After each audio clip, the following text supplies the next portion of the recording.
The war started exactly 10 years ago from today in Odessa.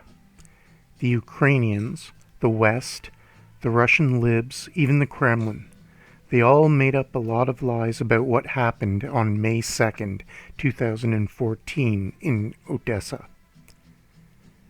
The political sphere is surprisingly simple and straightforward. Relations between individuals tend to get messy and complicated. Big organizations and states are usually very forthright, even if there are a lot of lies involved. There's a big city. In that city, there's a powerful pro-Russian movement that gets tens of thousands of people into the streets for pro-Russian rallies, centered around a tent city at Kulikovo Field. You cannot send the police to disperse them. There was a coup d'etat 2 months ago. Power has barely been consolidated. Law enforcement is unreliable. It's unclear whether they would even carry out their orders. So the decision is made to crush the protest movement by democratic means.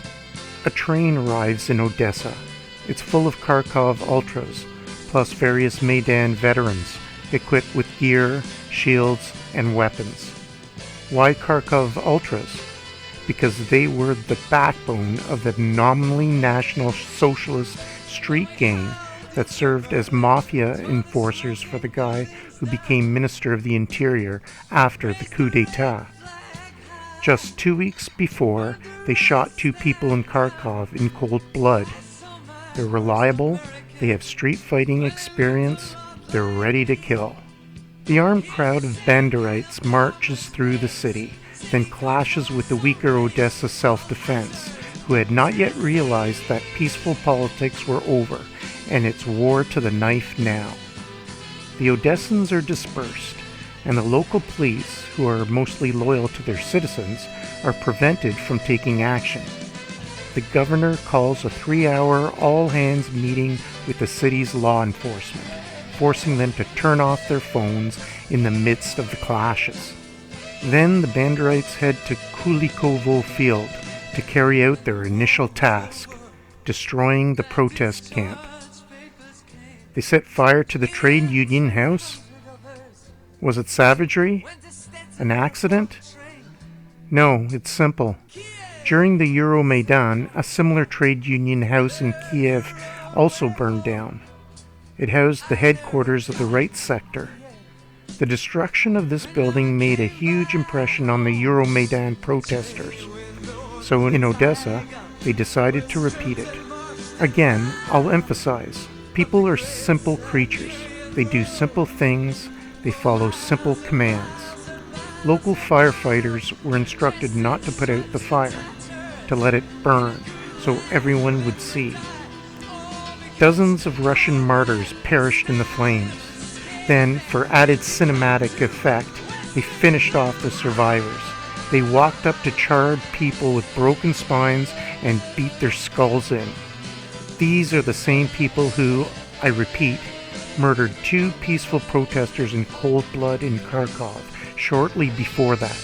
They simply opened fire from Kalashnikovs out of an office window. It's not strange that they finished off wounded people in Odessa. What's strange is that they hesitated to cut off heads on camera. Later, in the Donbass, after turning into the Azov battalion, they showed that beating a person to death is the very least they're capable of. So there you have it. Naive Russians who thought they'd be allowed their own Euromaidan, but pro-Russian encountered bona fide death squads who were acting according to direct government orders. A week later, in Mariupol, there would be even less pretense. They simply opened fire into a crowd of civilians. None of the members of these death squads were ever punished, and the notion itself is absurd. Punish them for what? They carried out their government's orders, and they did well. The story is simple. Naive, good-hearted Russian city dwellers face off with a Latin America-type death squads. The narrative that arose from this event was full of so many lies.